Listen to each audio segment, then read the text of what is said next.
Well, we just happen to have Alex Rodriguez here from Benertex, and Benertex is the company that produces Paula's beautiful Kaleidoscope fabrics, which we carry. In fact, I was just at Quilt Market, and we saw the new line. Quilt nuance? Yes, and we bought a pile of it. I'm happy to hear that. And Thank you very much. Yeah, what kind of reaction did you get? Fantastic reaction. Overall, everybody loved all your new fabrics. I also want to say, I also like cutting it in very simple, like using it in the puzzle quilts, and using it in simple triangles and not in a kaleidoscopic way. So you too can have a piece of Paula Nadelstern. The first one of the ones that I made for an exhibit called Yardworks, and the idea, they all had to be 36 inches. It's a difficult quilt. As a quilt, it was one of the most difficult ones I ever did. I actually had to draw it out to 36 inches, and then there is the basic, that basic wedge, but it's not the identical wedge over and over again the way that you've seen up until this point. Then when it was finished, I realized it was 37 inches, and there was no way I was whacking any of it off. So I quickly had to make this for the same theme of Yardworks. And so this is the view out of my 9th floor kitchen window, just about this time of year, or maybe just a month into, close to April, when I can see I'm on the 9th floor looking down on the trees, and then through the trees I see this little bits of color, and it's actually the tulip beds. I made my Brooklyn Bridge, and there is a kaleidoscope in here. I always wanted to do a black and white kaleidoscope. I always wanted to do a kaleidoscopic sky, and this is the center point of the kaleidoscope right there.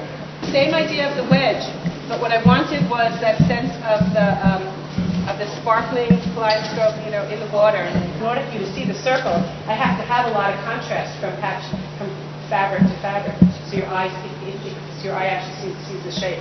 Tree grate, inspired by a tree grate on 57th and 53rd, and it is 53rd, 53rd and 7th.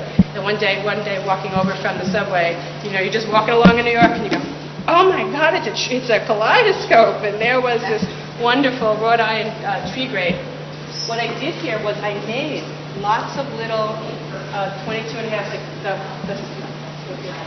like these, and I'm stripping in this gray all over fabric as a lattice, like over and over, to get that sense of the stained glass.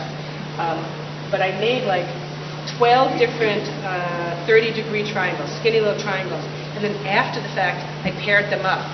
So it's the off-center variety. A couple things about this kaleidoscope, this quilt. First of all, it is on the list of the 100 best quilts of the century, which is a great honor. And but the biggest honor really was having an exhibit here, in this museum. And I have actually gifted this quilt to the museum because I know they will, appreciate it and take good care of it. So it's called Big Red Forest Line, and it is made really in straight lines like this, like 8 inches wide and about 30 inches long or something, or 40 inches long. And that was also made for the Manhattan Quilters Guild traveling exhibition, and which was called Times Squared, and which means nothing. And this quilt was called It's About Time because it was about time I did something different. But I look at really what is the shape of a snowflake. Because if I make the kaleidoscopes, I don't know what it's going to look like until it's finished, and I don't care. That's just my personality. But in terms of the snowflake, I don't make pink ones or green ones. I want it to be the icy blue of the snowflake. And here again, what I learned from this was to use the common dark blue background to get that lacy effect. Thank you so much for the tour today, Paula. And my pleasure. Mark Lipinski from Quilter's Home is here too. And what'd you think of the tour?